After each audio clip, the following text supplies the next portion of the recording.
YouTube, TJ's Old Gauge Trains again, and I have an interesting piece here to show you. This is an MTH New Haven ef3-b electric locomotive with Protosounds 3.0, and it's got a pretty interesting history and it's got some cool features. It's an all die-cast piece. The only plastic on it would be the windows and the lenses over the lights. It has operating pantographs. Let me get to the menu on the remote. There we go. So I can individually control the pantographs. So now they're both up. I can bring the rear one down.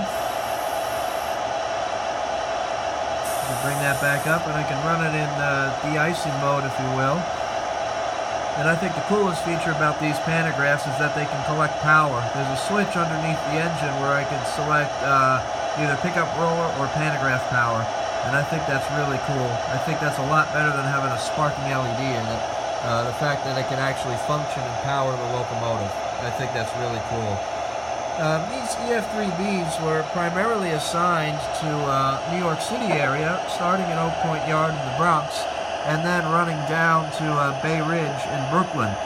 So they would interchange with the Long Island Railroad at Fresh Pond Yard in Queens. And for me, it's just a very fitting piece of my collection. I like to collect old era Long Island Railroad stuff.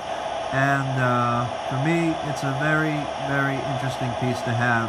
It's not a very popular O-gauge piece. MTH has run this engine a couple of times, and the Protosounds 3.0 version is still available. It's still in stock, and they released it a few years ago. So it's a more unique kind of specialized piece, but I love it. I got this on eBay for a really, really good steel price, and it works perfectly. Very happy with it.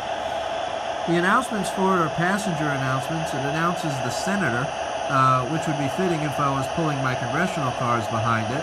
And sometimes these locomotives did pull passenger. As a matter of fact, because of weight restrictions on the Park Avenue Viaduct into Grand Central Terminal, these engines, when in passenger service, were restricted to Penn Station.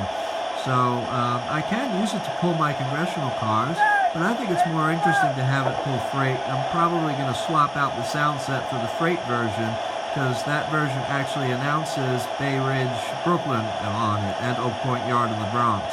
So for me, that would be much more fitting.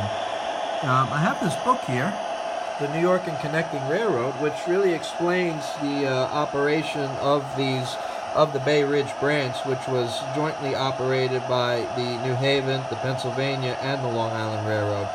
So today, the Bay Ridge branch is still in operation, and it's run by the New York and Atlantic Railway, CSX, and the Providence and Worcester. And I think Canadian Pacific comes down it sometimes too. So it's really cool. Several railroads operate on this little branch. And if I could quickly get to a page there we go. Wow. You can see Oak Point Yard there, crosses over the Hellgate Bridge. And then there's a switch over to the Sunnyside Yards, which would lead into Penn Station. And the freight version would stay straight and then interchange at French Pond Junction with the Long Island Railroad, and then continue on down to Bay Ridge. And there, tugboats and barges would connect with the Pennsylvania Railroad over in Greenville Yard. And sometimes leased Pennsylvania Railroad engines would run down on the Bay Ridge branch. So that's really cool. It's a really cool operation. It's pretty complex for such a short railroad, and I'm real happy to have it.